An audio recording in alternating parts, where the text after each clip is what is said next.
pessoal, nós estamos ao vivo.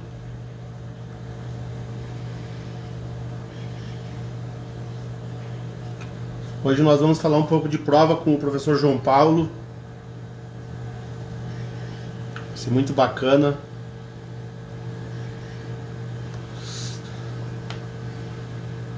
Hoje o assunto vai ser... Ó, o Otávio tá aí, o professor João Paulo entrou. Vamos autorizar o professor João Paulo.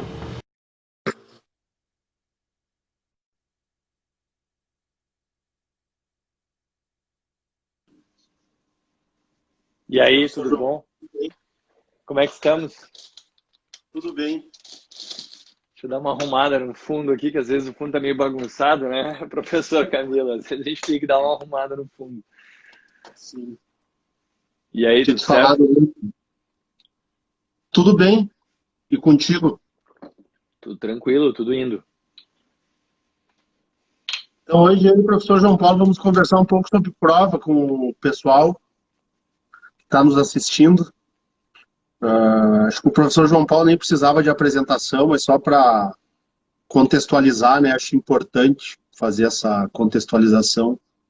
O professor João Paulo, o João Paulo ele é professor, é doutor em Direito em Processo lá pela URGS, é meu colega aí de coordenação do livro Primeiras Linhas. Então o João Paulo é o expert em provas, né, João Paulo?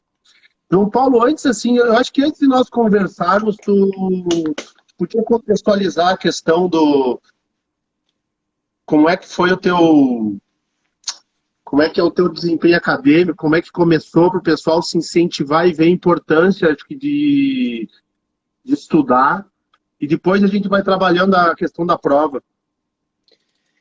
Bom, Felipe, o Felipe sempre muito gentil, né? Ele foi colega na Uniriter, né? E um queridíssimo amigo. Eu comecei nessa parte assim mais acadêmica, né, Felipe? Porque eu sempre quis advocacia e tudo mais, mas essa parte mais de acadêmica, de atrás de mestrado, doutorado, estudar isso, foi algo bem depois da graduação mesmo que eu fui me interessar. Não, eu não tinha essa visão na graduação, dessa especialização, né, desse estudo e tudo mais.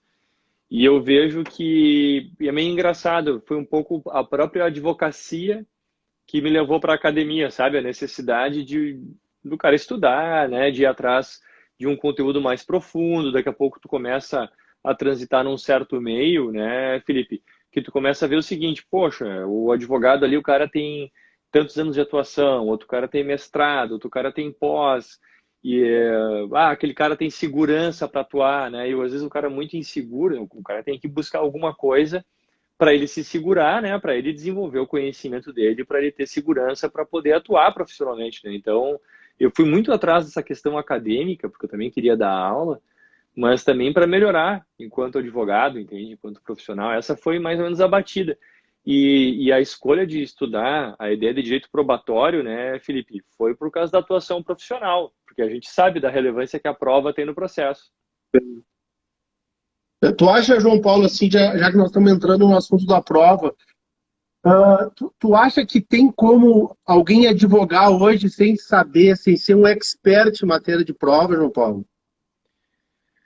Olha, Felipe, é o seguinte, eu costumo dizer, assim, até nos artigos que eu escrevo e quando eu falo para os meus alunos da graduação, da pós-lato sensu, né? Então, assim, para a gente que está ainda se formando, gente já formada, eu sempre digo, olha, a prova é o tema fundamental do processo, entende? Então, é muito engraçado porque a gente vê às vezes, né, Felipe, não sei da tua experiência nisso, mas eu tenho processos que às vezes o juiz extingue sem julgamento do mérito, mas em função da prova que estava produzida nos autos, ele vai distribuir a sucumbência, sabe? Então ele acaba fazendo um exame indireto do mérito, entende? Até para estudar a causalidade, alguma coisa assim, num processo que tenha perda de objeto, por exemplo, né? Já não tem mais sentido naquela demanda e tal, mas o juiz acaba julgando a questão de fundo, ainda que indiretamente, para distribuir a sucumbência. Então, mesmo quando o juiz não examina o mérito, tá? A gente vê que a prova tem um peso super importante. E tá aí a Luciana junto aí nos assistindo. a parte negocial também é fundamental, né, Felipe? Porque assim, ó, se tu tá Sim, advogando e aí a outra parte quer fazer um acordo contigo e a prova deles é ruim e a tua prova é boa e tu conhece o assunto, domina o assunto, tu sabe como articular aquilo perante o juiz, por que que tu vai fazer um acordo, né?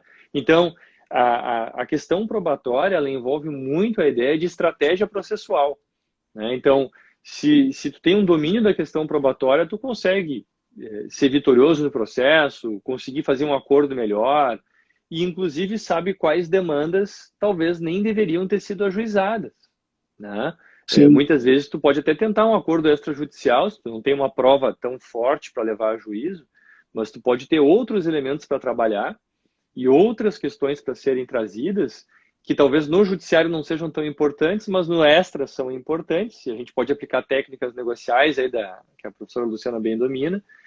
E aí isso também vai ter um peso forte, né? A questão probatória, ela permeia tudo. Se a gente não entrou com a ação, ela já é importante. Por isso até que eu coloquei no nosso grupo do Telegram uma provocação assim bem forte para o pessoal perceber a importância, porque o botar a mão no alvará, ou seja, a vitória, ela está relacionada muito com o direito probatório. Eu até tinha conversado contigo em outro momento, que eu já vi vários casos da pessoa perder, por exemplo, o processo, porque não foi apagado uma rede social e o advogado não soube instruir, não soube explicar para o seu cliente a necessidade. E muitas vezes, o pior é que eu vou te dizer é o seguinte, ó, é que a rede social ela diz uma coisa que não é bem a verdade da pessoa, né? Claro, E aí, claro. por uma falta de diálogo do advogado com o cliente explicar melhor, até porque esse tema é maltratado na faculdade. As pessoas saem da faculdade sem saber nada de direito probatório, né? Porque o currículo é muito engessado, né, Felipe? Então, o que que acontece na faculdade? Tu tem ali o teu plano de ensino, que tem que ter, né? Porque tem uma questão regulatória super forte e tudo mais. Mas o fato é que o professor tem que seguir aquele plano. O professor vai dando as tintas dele ali, mas é muito pouco o que o professor consegue interferir no currículo. Ele pode deixá-la mais interessante e tal, mas o conteúdo é aquele. Então, e às vezes essa questão que a gente está trazendo aqui, muita gente não teve isso na faculdade, né? Não teve porque a tecnologia não estava disponível. Então, o cara que está formado hoje, se formou agora no meio do ano, né? Talvez ele não tenha pego um ambiente tecnológico que o professor falaria para ele alguma coisa em aula, né? E outra, imagina, o WhatsApp tem desde 2012, né, Felipe? Imagina o cara que se Sim. formou, né? Se formou recentemente, mas o cara pegou o WhatsApp no início, quando o professor foi discutir questão probatória, tá? Então isso tem um peso muito grande. E aí o que que acontece? A gente pode, depois do curso, né? A gente nem pode, a gente tem que, né? Ir atrás do que? Das questões que são importantes para a profissão, porque, claro, a faculdade, né, a graduação oferece uma formação abrangente, né? E aí, para compreender aí a arte do processo, e como está dizendo o Eduardo, né, a arte da administração das provas, o cara tem que ir atrás, porque isso não é ensinado no curso universitário. Não. E isso, para aprender, tem que ser com um advogado militante, né? Só com um advogado que tem experiência na área. Só que muitas vezes as pessoas não têm essa oportunidade. Porque aí tu vai lá, tá num escritório de advocacia, lá, vamos supor, fazendo estágio, 300 mil processos, 300 mil, alguns casos até 300 mil mesmo, milhares de processos. O dono do escritório não tem tempo de ficar te explicando, ele só manda, faz isso. Então falta alguém, muitas vezes, te explicar, sentar contigo, ter uma conversa mais olho no olho e te explicar, te orientar. O que eu vou falar com o meu cliente, o que, que tu tem que perguntar, o que tem que ser levado para os autos, não é, João Paulo? Eu acho que é uma pena que a Que esse faculdade não tenha tempo refinamento para isso. que esse refinamento, né, Felipe, ele vai acontecer ali no chão da fábrica, né, na execução do negócio, né, quando tu está falando com o cliente. Sim, Então, tu não vai não vai reunir a equipe do escritório toda hora para chegar e dizer, nesse caso eu escolhi fazer isso. Não, tu vai chegar e tu vai dar lá a ordem e o cara só vai obedecer, ele não sabe o que tem por trás daquilo, né? Então, eu vejo assim, da importância de saber essa administração, esse gerenciamento das provas, essa estratégia processual, porque eu até estava brincando, falando sobre isso, né? O cara vai lá, o cara recém-formado, o cara entra com um processo. Quando é que ele vai descobrir que ele errou? Né? Ele vai demorar 2, 3, 4, 5 anos até o processo transitar em julgado e ele se dá conta que lá atrás, quando ele ajuizou aquela inicial, ele fez um troço errado. Então, hoje, quando o cara vai ajuizar um processo, vai ajuizar uma demanda, o cara tem que estar com a estratégia traçada até o STJ, dependendo da matéria, até o STF, entende? E a gente sabe que o STF não revalora, não reexamina conteúdo probatório, mas às vezes reexamina. Então, Sim. essa questão toda, ela vai permear o processo do início ao fim. Né? Eu costumo dizer, sabe o que, para os meus alunos, Camilo? E é uma coisa que eu acho que é bem importante. O cara não pode pensar o que ele vai fazer quando o prazo está aberto. Não é no prazo que o cara sabe o que ele vai fazer. O que ele vai fazer, ele já sabe lá de trás. Sim. Ali dentro do prazo, ele, claro, pode aproveitar para cumprir alguma coisa, para buscar uma informação extra com o cliente, mas quando abre o prazo para apresentar quesitos, por exemplo, esses quesitos têm que estar, tu entende? Eles já têm que estar elaborados, já têm que estar antecipados lá de trás, entende? Quando a gente vai para uma designação de uma audiência, não é antes da audiência que eu vou perguntar para o meu cliente assim, vem cá, tu tem alguma testemunha? Não, isso a gente pergunta lá antes de ajuizar a demanda, porque eu já vou fazer referência a essa prova na inicial, entendeu? Sim. Então, o prazo é um período muito miserável, muito curto, para o cara pensar em estratégia processual. Né? Sim. É impossível, é impossível. Como o cara imaginar que o cara vai lutar um campeonato de alguma coisa, de boxe, e o cara vai pensar o que ele vai fazer naquele round. Não, o cara tem que pensar numa estratégia para toda a competição, porque senão o cara nunca vai progredir, entendeu? A ideia é mais ou menos essa. Eu me lembrei de um caso agora conversando contigo, bem bacana, assim, ó, que como a prática é... Eu estava uma vez numa aula e uma aluna me contou que estava sem solução. Eu vou trazer aqui para a gente, já que a gente está conversando assim de assuntos difíceis, né? Ela deu o rol de testemunhas para a estagiária protocolar lá no foro, e a estagiária esqueceu de protocolar o rol de testemunhas. E aí ela não sabia o que fazer, João Paulo. Ela ia perder a demanda numa ação de responsabilidade civil envolvendo menor. Aí ela teve que montar uma estratégia toda para pedir para o Ministério Público, porque o juiz não queria pedir de ofício, entende? Eu dei uma colaborada para ela pensar em estratégias que ela poderia adotar para fazer aquelas testemunhas serem ouvidas. Como ela ia perder o processo por causa que o estagiário não protocolou o rol de testemunhas, e algo corriqueiro que pode acontecer. Tu vai lá protocolar uma petição e aí tu descobre lá antes da audiência que a testemunha não foi ouvida. Isso é outra coisa importante, né, Camilo? Porque assim, ó, a preclusão, ela vai, né, encerrando, né, vai fechando as oportunidades ao longo do processo. E o fato é de que não são muitos os caminhos que existem de segunda chance, mas existem, né? Então, o cara pode conseguir ter uma segunda chance tentando ir lá. Vamos atrás do Ministério Público, porque ele participa nessa demanda. Vamos ver se a gente consegue depois algum requerimento autônomo para o juiz. Tem um monte de questão que vai aparecer. Até a gente vai ter um evento segunda-feira, né, sobre prova, né? E a gente, nesse evento, vai falar lá o Daniel Neves, ele vai falar sobre produção autônoma de prova, inclusive sendo produzida, sendo realizada de forma autônoma a um processo já ajuizado. Sim. Entende? Então é muito interessante, porque tem estratégias, né? Tem jeitos.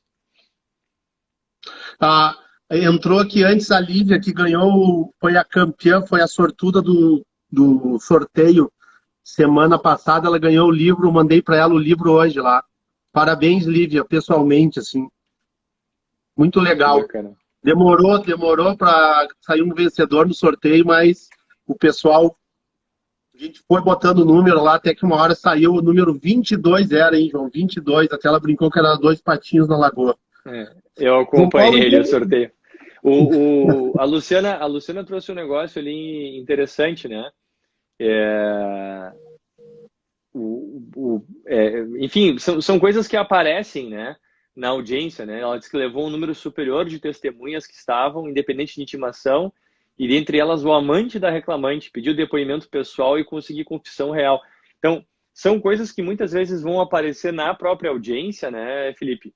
A audiência trabalhista tem muito disso, né? Porque essa apresentação lá das testemunhas sem intimação prévia, isso gera muita surpresa, né? Então professor Rubinho aí nos dando, prestigiando também. Mago Rubinho. Rubinho, que beleza, Rubinho. Bacana contar com a tua audiência aí. Então tem isso. E tu estava falando antes, Felipe, das redes sociais, e eu acho que isso é um bom caso, né? Para a gente trabalhar e discutir um pouco sobre prova eletrônica, sabe? Por quê? Porque as redes sociais, elas são um fenômeno curioso, né, Felipe? É um troço assim que é difícil de entender às vezes como as pessoas se expõem ali, né? E tu disseste muito bem, aquilo nem sempre é a realidade da pessoa.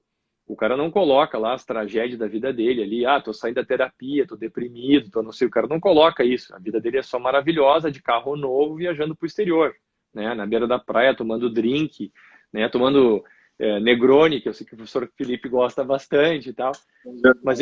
Mas é isso, assim, ó, isso é o glamour da rede social, né? Agora, o problema é, bom, a prova está lá, o que a gente pode fazer? Pode dar uma orientação para o cliente, né? Porque isso é muito comum, muito discutido em casos de gratuidade judiciária e até eventual desconsideração de pessoa jurídica, né, Felipe? Porque o cara tem uma vida na rede social e perante o julgador, perante o magistrado, ele diz que ele não tem condições, que ele vai precisar... O Sr. Marcel ali, verdade, Sr. Marcel. Não é em qualquer lugar, né, que ele toma também, né? É verdade. E aí, o que a gente vê nessa questão das redes sociais? A gente vê nessa questão das redes sociais, a gente tem muita informação lá, que ela também precisa ser interpretada. Então, num primeiro momento, qual é o problema que pode gerar? Pode gerar algum tipo de prova indiciária, né, Felipe? Porque a prova da rede social, ela não é uma prova cabal, não é uma prova incontestável, né? Todas as provas têm que ser sopesadas num certo contexto e tudo mais. Ó, o pessoal aí participando, que bacana. Legal, obrigado, Gabriela, obrigado, Liz. É muito importante dizer o seguinte, essas provas têm que ser contextualizadas, né? Daqui a pouco o cara tá com um carro lá bacana, que ele alugou numa viagem, né? Sim. Ele tá com um carro bacana que ele tá na primeira de 120 prestações, sabe? Então, dá para contextualizar esses elementos também, né, de prova eletrônica, de redes sociais, né? Eu acho que eu não sei, João Paulo, se não fui eu, olha, não sei se eu fui o primeiro ou um dos primeiros que usou esse tipo de prova. Olha, isso faz, acho que foi quando começou o Facebook. A mulher disse que estava incapaz no benefício por incapacidade. Faz anos isso aí. Olha, faz muito tempo. Não tinha nenhum processo eletrônico. Disse que estava incapaz. Aí a vizinha dela foi lá na minha sala, no meu gabinete, lá quando a gente trabalhava ainda em lugar. Não era eletrônico, né? Não era remoto. Aí veio a mulher e me fez uma denúncia, João Paulo. Juntou as provas do Facebook, todas as fotos dela andando de moto com um namorado, sei lá, e eu juntou. Cara, quando eu dei para a juíza aquilo, eu fiz uma petição, a juíza assim ficou desesperada e caçou a tela antecipada. Mas depois ela chegou e a petição do advogado é que ela estava em depressão e que precisava desestressar. Cara, numa dessa, ela realmente foi só um momento, foi um flashback, assim, que ela colocou ali, mas aquilo acabou com o processo. Tem um peso muito grande, né, Felipe? Eu só vou te dizer uma coisa, eu vou só te corrigir nessa. Eu talvez tenha sido um dos primeiros, sabe por quê? Porque eu usei Ah, prints do Orkut num processo. Print do essa. Orkut. Aí é difícil de competir. Eu acho que foi Nossa. 2005, tá? 2004, 2005. Foi numa reclamatória trabalhista, tá? A Luciana agora vai... Foi a Luciana, nossa advogada trabalhista aí. Foi numa reclamatória trabalhista, por quê? Porque o empregado tinha sido demitido por justa causa, num contexto de uma escola, tá? Porque os alunos fizeram uma comunidade para ele no Orkut, agradecendo porque ele fabricava e dava colas para os alunos da escola, tá? E era um funcionário. E aí estava tudo comprovado, tinha foto, imagina a ingenuidade do uso do Orkut naquela época. Ele próprio, com um perfil próprio, comentando: pô, gurizada, contem sempre comigo. Assim, ato ilícito, confesso, né? E aí a Sim. gente entrou foi demitido por justa causa, ele entrou com um pedido, né, de um inquérito lá de reversão e tal. Aliás, desculpa, eu acho que a gente entrou com um inquérito para apuração, uma ação reclamatória de inquérito de apuração de falta grave porque ele tinha instabilidade, tá? Sim, Luciana, na época do Orkut. E porque ele tinha instabilidade. E a prova foi tão contundente que foi confirmada a demissão por justa causa desse funcionário só com base em print do Orkut. Naquela época, eu não me Loucura. recordo agora, mas eu tinha a impressão que já tinha um tabelionato em Porto Alegre que fazia ata notarial de site da internet, tá? O pior é que eu acho que eu era estagiário, Luciana, tens razão, eu acho que eu era estagiário. E é um caso muito interessante, foi um caso muito, muito no princípio, assim, porque existia até uma certa ingenuidade no uso das redes sociais, sabe? As pessoas usavam e era muito difícil de ser contrário àquilo que estava lá, porque a pessoa colocava exatamente o que era, entende? Não tinha, assim, as pessoas nem pensavam que alguém poderia ver aquilo, entende, Felipe? Hoje em dia, não. Hoje em dia, o Instagram, por exemplo, o próprio Facebook, né, outras redes sociais, tu pode ter um perfil mais fechado, tá? Tu pode ter um perfil mais fechado. Eu acho que ele tinha estabilidade pré-aposentadoria, tá, Luciana? Acho que era isso, por convenção coletiva. Então, tu pode ter um perfil mais fechado, tu pode te preservar mais, né? Isso foi uma tendência que foi sendo desenvolvida. Mas hoje, ainda assim, apesar disso, a gente vê o quê, né, Felipe? A gente vê pessoas que têm perfis abertos nas redes sociais, colocam informações que são muito sensíveis, né? A gente está com a Sim. LGPD na rua aí, por exemplo, né? As pessoas mesmo voluntariamente estão abrindo mão dessas informações sensíveis e isso é muito preocupante. Agora, tá lá para ser usado, a pessoa não pode objetar, né? Porque aquilo não está sendo capturado a princípio de forma ilícita, nada, se está aberto ao público. Bom, paciência, né? A pessoa escolheu aquilo. O Fabiano Zamboni ali também, que acho que é da época do Orkut, também entrou ali. Valeu, Fabiano. A Lívia, que ganhou o livro lá, que é da nossa turma do Telegram, vamos ver o que ela coloca aqui de pergunta. Em caso de danos morais e estéticos, o autor chegou andando e se locomovendo normalmente. Entrou na sala de audiência, mancando e arrastando. Consegui fitas de gravação do fórum e testemunho presencial. Olha que bacana, hein? Ela usou uma estratégia processual, hein? Ela foi astuta. Bacana, bacana. Não, isso aí tem muita coisa que dá para pensar, né, Felipe? Porque a pessoa ali, ela vai se fazer de coitada na frente do juiz, né? E daqui a pouco, já aconteceu de por um acaso, né? O cara vai pro estacionamento junto com essa pessoa, daqui a pouco o cara entra num super carrão importado, né? E vai embora, assim, pô, como assim, né? Não tinha gratuidade judiciária, não tava reclamando. Eu já tive casos, Felipe, para te dar uma ideia, de que a gente conseguiu desconstituir a prova testemunhal, sabe como? No dia da audiência, eu ofereci a contradita porque eu disse que tinha relação de amizade, mas eu não tinha conseguido fazer prova, tá?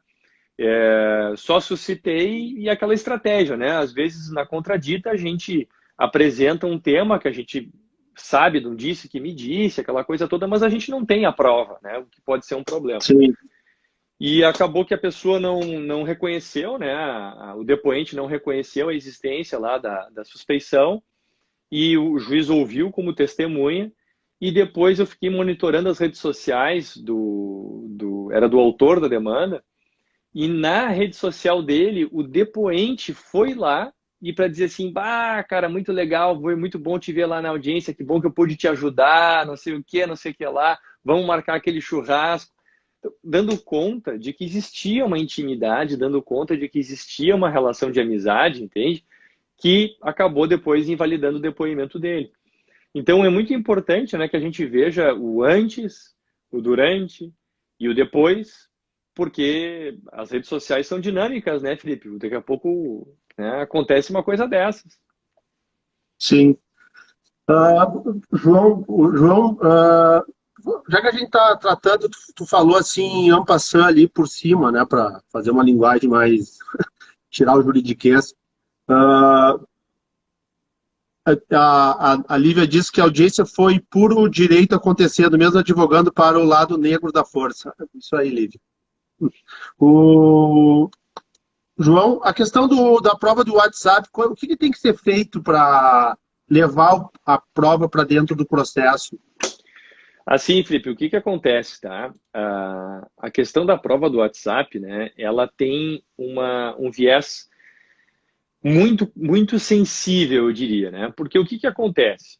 As pessoas estão usando hoje o WhatsApp, até inconcebível. Eu até tenho um conhecido meu advogado que o cara não tem WhatsApp, eu acho que é a mesma coisa que o cara não ter CPF, assim, né? Porque hoje em dia o WhatsApp todo mundo tem, todo mundo usa para se comunicar, então é muito corriqueiro e acontece muita coisa ali, né? A gente sabe, assim, tem muita coisa, pode ser até em processo de família, às vezes, né? Questões de direito de família, que tem alguns contatos que são feitos por WhatsApp, questões empresariais também, que podem afetar contratos, que podem afetar direitos trabalhistas e por aí vai. Mas a grande questão, né? Todo mundo sabe, ou devia saber, como é que printa uma tela, né? Então, o que acontece? Eu posso levar prints dessa tela, e aí pode ser do WhatsApp, pode ser Zoom, pode ser do Skype, pode ser de qualquer, né, meio de comunicação por aplicativo. Posso levar para o processo? Posso. Qual é o problema disso? O problema do print do WhatsApp, ou do que quer que seja, né, do print de página da internet, a gente estava falando de redes sociais agora aqui a pouco, né, pode ser um print do Facebook. O que acontece? Pode ser que aquilo ali, né, e aí a gente entra bem na questão da prova eletrônica, né? Ela é muito suscetível de alteração. Porque antigamente o que acontecia? Tu precisava de um especialista, né? O cara tinha que ser um falsário para falsificar uma assinatura, né? Para falsificar um documento, uma coisa assim. Hoje em dia tem aplicativos, tem programas, né? Que, olha, qualquer leigo consegue mudar uma imagem, né? Botar alguém mais numa sala, numa foto, enfim, fazer um monte de coisa. E o WhatsApp é a mesma coisa. Tem um programa, tá? Tem um programa que chama Fake Chat. Tu conhece esse programa, Felipe? Não conheço, não conheço. É um aplicativo, tá? Não tem para, eu acho que não tem para iOS, só tem para Android. E ele é um simulador de conversas do WhatsApp, tá? Então, se tu baixa isso no teu celular, tu põe lá a foto aqui, põe a foto acolá, certo? E aí o que acontece? Acontece que tu consegue montar e fazer assim, ó, eu consigo falsificar, forjar, porque eu tenho a tua foto do WhatsApp, né? Ponho ali como se fosse tu, ponho o teu nome, Felipe Camilo da Lauba, e eu consigo, eu sozinho, montar uma conversa.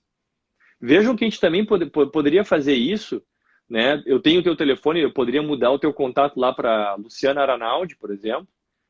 Tu põe a foto da Luciana no teu celular, a gente poderia falsificar também uma conversa, né? Então, o problema dessa prova do print é que ela é muito suscetível de adulteração, né? Muito suscetível de adulteração. E aí tem todos os meandros lá do processo para o incidente de arguição de falsidade, fazer perícia, etc, etc, etc. O que é o meio, né, Felipe? Falando de estratégia, né? E eu acho que é uma das coisas mais simples, assim, que a gente tem que falar, né? Uma das coisas mais simples é o quê?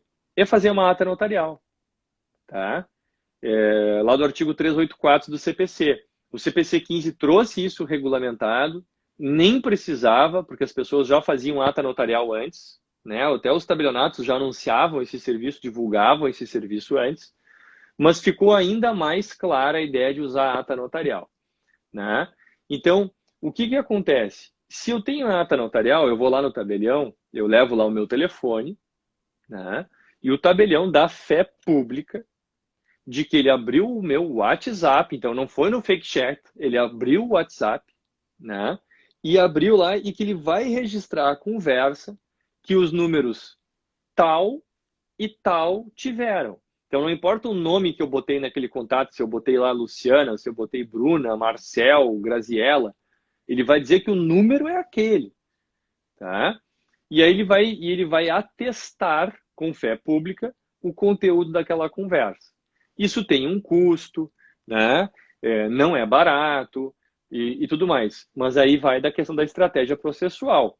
Acho ali que o F. Zamboni ali trouxe uma questão importante. Fabiano, é o Fabiano. Fabiano trouxe uma questão importante. O print, ele pode complementar o que já existe, né? Ele pode ter uma contundência muito grande e daqui a pouco a outra parte não vai nem querer se desgastar em arguição de falsidade, porque aquela prova ali é uma prova mais complementar, né? De troca de ofensa, alguma coisa assim. Agora, se ela é a prova crucial do processo, se eu só tenho aquilo ali de meio de prova, olha, Felipe, é ata notarial na cabeça. Tem que fazer ata notarial. Por quê? Porque isso vai evitar depois lá uma discussão no futuro. E o que acontece com o celular, né, Felipe? Ele estraga, né? Sim. Às vezes as pessoas não sabem mexer com tecnologia. Apaga lá o aplicativo, não tem o backup da conversa. O que aconteceu? Perdeu a prova. Então, a ata notarial é bom por isso. Porque tu faz a ata e está ali registrado, está ali o teu documento. Depois pode ter o teu celular perdido, roubado, estragado, que a ata preservou aquela conversa. Então, é uma boa forma. Agora, ao mesmo tempo, tá, Felipe? É muito importante lembrar disso. Tem até um enunciado daquele Fórum Permanente de Processualistas Civis, tá? Que diz o seguinte, que embora eu possa usar a ata notarial para juntar um print no processo, não é obrigatório utilizar, né? O juiz não pode dizer que ele não aceita o print porque não veio com ata notarial, tá? Por quê? Porque isso não é uma exigência que a lei impõe. Isso aí que é uma possibilidade, não uma exigência. Isso vai dar conveniência da parte. Ali a Lívia botou, era a pergunta que eu ia te fazer.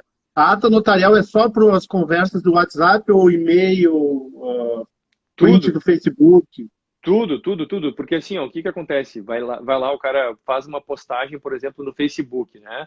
Faz uma postagem, ou até coloca no ar um site ofensivo, por exemplo. Tá? Coloca no ar. Hoje é muito barato, né? Botar um site no ar, não sei o que e tal. O cara cria um site ofensivo. Então, eu vou lá no tabelionato e eu posso fazer ata notarial de qualquer sítio, né? Que os caras falam, né? Qualquer endereço da internet e de qualquer tipo de comunicação que eu tenho no meu celular, né? O cara vai dar registro daquilo ali. Agora, a Luciana trouxe uma outra coisa importante também ali, Felipe. Por quê? Porque se não tem impugnação, tá valendo, entende? O juiz, ele pode questionar, se for muito inverossímil, o juiz pode valorar a prova, né? Ele tem uma liberdade valorativa. Sim. Agora, o juiz não pode pura e simplesmente dizer que os prints são falsos. Ele pode pegar e dizer que aquilo é inverossímil, que não tem um contexto. Vai depender também, eu acredito, muito do tipo da demanda que a gente está falando, né, Felipe? Porque, assim, se a gente está falando aqui em prova eletrônica e casos, a gente tem que saber que existem casos de processo civil e existem casos de processo penal. Sim. Né? Então, eu não vou imaginar que um juiz, com base num print de WhatsApp, vai condenar um réu, né, a uma pena privativa de liberdade porque teve uma conversa lá que pode ser interpretada. Tem que ter um contexto, né? Acho que falaram aí de complementação, tem que ter um contexto probatório isso, né? Então, vai depender muito do tipo de processo que a gente está falando. Eu acho que até a lógica do processo do trabalho, processo do direito de família, o processo penal, cada um vai ter ali a sua estratégia à luz do que o judiciário, aquele ramo do judiciário entende, aquele ramo do judiciário decide. Né? O processo de família é muito complicado, né, Felipe? Por exemplo, como é que a gente vai discutir prova testemunhal em processo de família? Né? A gente quer ficar na prova eletrônica, mas a gente sabe que existem situações que são muito difíceis a gente conseguir meios de prova. Né? Isso. Então, poxa, o juiz vai ter que dar um valor para a prova eletrônica. Até porque ele é cada vez mais comum, né, Felipe? A gente passou agora 7 meses já, fechamos 7 meses de estado de pandemia, né? No qual, o que aconteceu? Todo mundo passou para o remoto, né? Em algum momento, todas as pessoas tiveram que passar para o remoto, tiveram que atuar de forma remota. Então tá tudo eletrônico, né, Felipe? Como é que eu vou comprovar? Tem as transações. O comércio eletrônico disparou, né? Então isso aí vai envolver dito consumidor, por exemplo, né? Então o cara fez uma compra pela internet, tá? Olha, esses documentos nem existem de forma física, né? Olha que loucura isso. O CPC ele fala em juntada de documento eletrônico no processo físico, né? E ele fala que o documento eletrônico que não é convertido para o meio físico, o juiz vai valorar. Então, eu já Sim. tive casos, Felipe, olha que coisa, assim, completamente sem sentido, tá? Eu já tive casos que são casos de plano de saúde, tá? Casos de plano de saúde. O contrato do plano de saúde era um contrato de 100 páginas, tá? Com todos os aditamentos, porque era um contrato empresarial e ele tinha lá o termo inicial e tinha aditamentos ao longo de, sei lá, 10, 15 anos, certo? O que eu fiz? Eu juntei na época, tá? Vou me defender na época, um CD, tá? Num processo físico. E eu disse para o juiz, olha, tá aqui o contrato, estou juntando. Intimação do juiz, traga impresso. Pô, cara, fui lá, eu imprimi mais de 100 páginas, entende? Não me lembro quanto é que era, mas era um volume grande e também tinha alguma outra coisa que estava lá, não me lembro o que era, se eram adendos, resoluções, o que era. Mas dava um caminhão de papel. Para que juntar isso dessa forma, sabe? Hoje, claro, com o processo eletrônico, é um problema superado. Mas a gente vê que o judiciário, ele é muito conservador. E o advogado Sim. tem que estar com essa cabeça, né, Felipe? O cara não pode estar com uma prova eletrônica na mão e achar que está tudo bem, que o judiciário vai entender, que o judiciário vai entender o que é blockchain, que o judiciário vai entender os detalhes da prova digital, os meandros e tal. Poxa, é difícil o negócio. Já é muitas vezes quando os caras aplicam o CPC 15, a gente fica maravilhado quando aplicam o CPC 15. Imagina se eles vão conseguir entender uma coisa que não é da área jurídica. É ali que o advogado perde o processo, né, João Paulo? Porque não sabe manejar essa questão da prova eletrônica de forma correta. Aí que está o problema. Mais uma vez a gente entra no assunto aquele inicial de que a prova é o coração do processo. O advogado, eu acho, pode saber o direito, porque ele vai contar o fato, o juiz vai dar o direito, diversas coisas ele pode. Agora, a prova é o coração, porque sem a prova ele não ganha o processo sem a prova. Não tem como. Ele tem que saber fazer a prova de forma correta. Não ganha. O pior é ter a prova. Eu costumo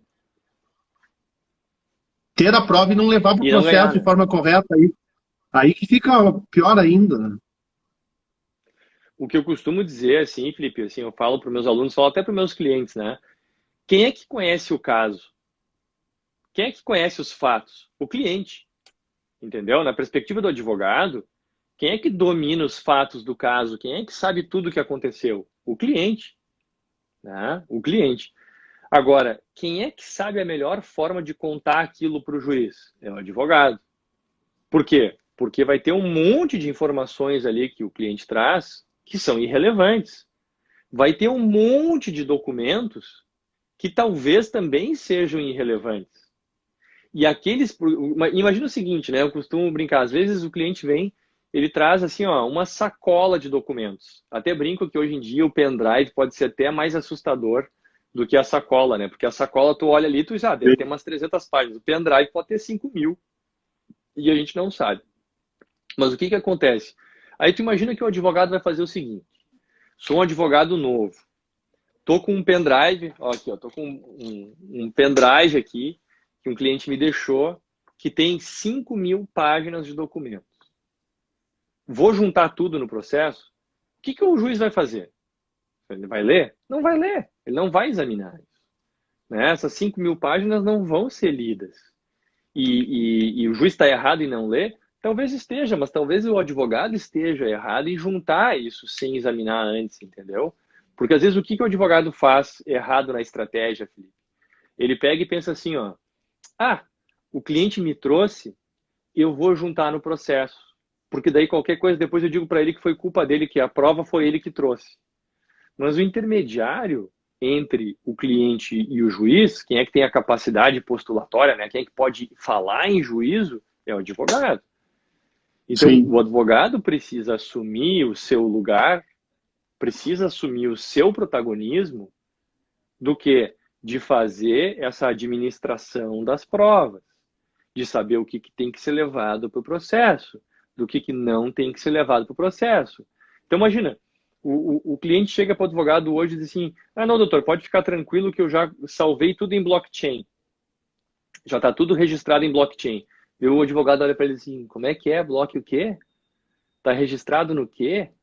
E a gente já tem decisão de tribunal admitindo prova em blockchain como sendo o quê? Sendo fidedigna para comprovar uma determinada situação. Então, a gente está falando da ata notarial antes, mas o blockchain, de uma certa forma, vai desempenhar também esse papel de fidedignidade. O difícil é o quê? É fazer com que o juiz entenda o que é blockchain e por que aquela prova é fidedigna. Então, a tecnologia, ela traz muitas situações que a gente tem que começar a se adaptar a elas, né? A gente tem que começar a aprender com elas, pegar esses casos, discutir e começar a pensar isso de uma forma mais crítica. João Paulo, eu achei interessante que tu falou uma frase, até eu anotei aqui. O advogado é o protagonista, né? Eu acho que isso é tão importante, porque o advogado é o protagonista. O advogado não pode ser passivo num processo judicial. Ele tem que ser firme, é ele que é o que leva o cliente para dentro do processo, né? Ali teve a Bruna, acho que é a Bruna, eu não sei, João Paulo, ali, ela contou um caso interessante, a Brufinato, não sei se é a Bruna. Bruna Ela, Finato, ano passado fiz uma ata notarial de um áudio recebido via WhatsApp. O conteúdo do áudio foi entregue em CD junto com a ata, não foi realizada a gravação, mas o juiz aceitou o formato de CD. Isso é outra coisa importante, né? Que a gente falou muito de imagem, né? Então, a gente tem que pensar na ideia de áudio também, né? A ata notarial, ela ajuda um monte, porque... Vamos lá, vamos imaginar que eu gravei uma reunião, né, Felipe? A gente pode até discutir e falar até no aspecto penal também, porque a prova ilícita, né? A prova eletrônica também pode ser ilícita, né? Eu sei que tem gente que vai tratar e vai dizer assim, tá aqui a prova eletrônica, a prova digital. Na verdade, a gente tem que só adaptar os institutos que a gente já tem para a prova digital. Não é um assunto diferente, né, que surgiu e mudou o processo civil, o processo penal. Não. A gente tem os institutos para lidar, a gente só tem que saber aplicar esses institutos. Então, o que acontece? Já é pacífico no STJ, né? Posição pacífica no STJ. Gravação de conversa da qual eu participo como interlocutor não é prova ilícita, né? Eu posso gravar. O CPC permite eu gravar audiência de instrução sem autorização, né? Sim. Então, as conversas das quais eu participo, e tem gente que eu falo isso, as pessoas não acreditam, né? O juiz não vai gostar, o juiz vai ficar bravo, mas vocês fazem audiência para agradar o juiz? Não, né? Claro. A gente faz para defender o direito do cliente. Eu costumo dizer, às vezes, que a gente não tem que agradar nem o cliente, a gente tem que ganhar um processo. Porque, às vezes, o cliente quer traçar uma estratégia processual, né, que não é compatível, mas eu já estou desviando do assunto. O que acontece? Não, deixa eu só te falar, eu gostei dessa aí, porque hoje a gente é médico e advogado também, né? As pessoas... Eu vejo assim, ó, Felipe, na verdade, a complexidade, né, do conhecimento faz com que a gente tenha que incorporar um monte de coisa, né? Direito de família por exemplo, vai incorporar um monte de coisa de psicologia, um monte de conhecimentos de outras áreas, assistência social, um monte de outras áreas, né? Eu nem vou começar a numerar, porque eu vou acabar esquecendo alguma. Então é importante. Mas só para fechar a questão da ata ali, quando a gente tem um áudio, às vezes a gente tem uma gravação de 1 hora, 2 horas, e o juiz, de novo, né? É que nem as 5.000 páginas.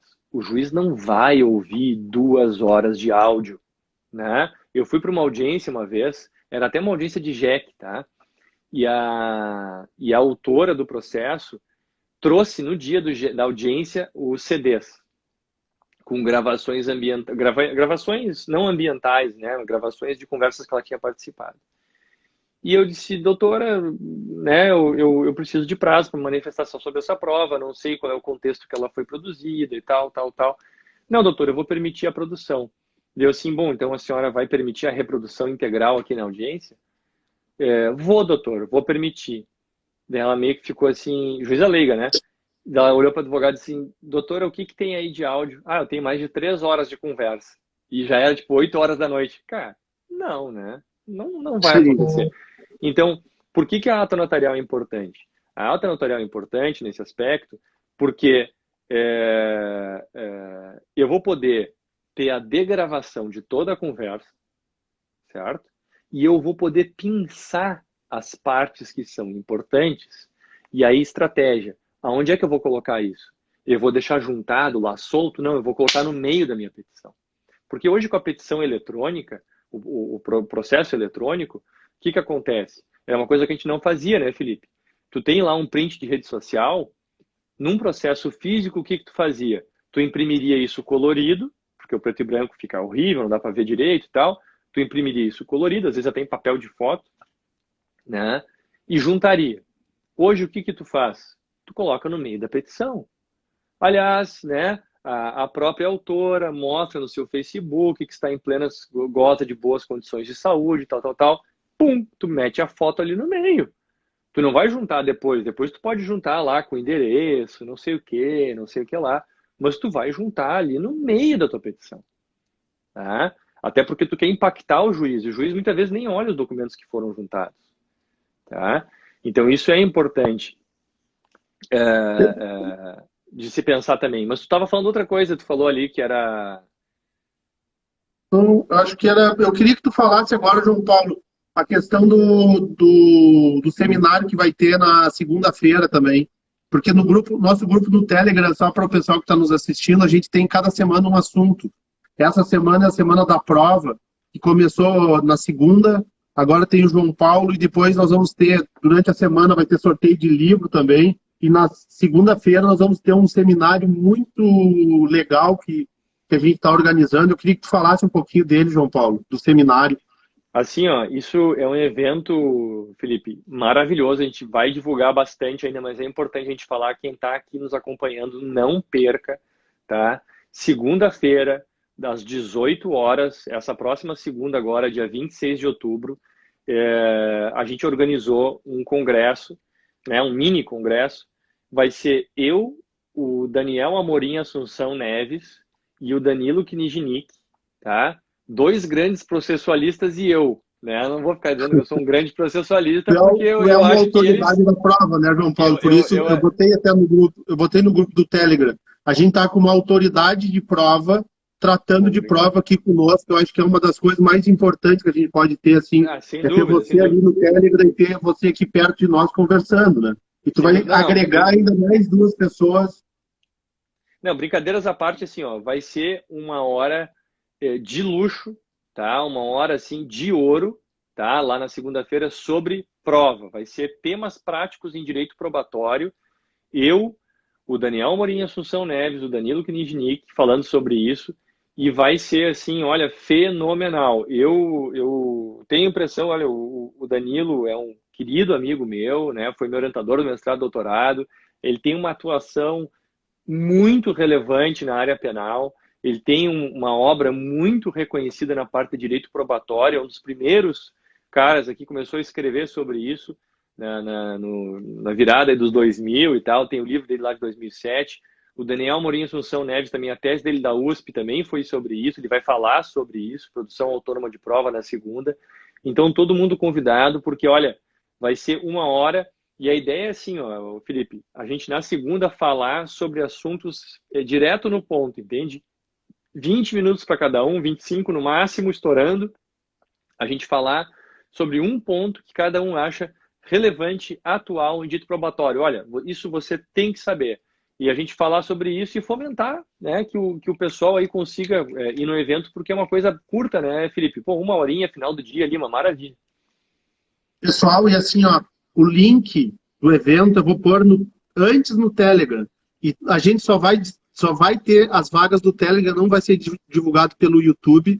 Então é o seguinte, quem quiser participar tem que apurar e ir lá para o Telegram, porque vai ser, eu vou deixar lá um pouco no Telegram antes de divulgar para o resto antes do resto das mídias. Então quem tiver ali dentro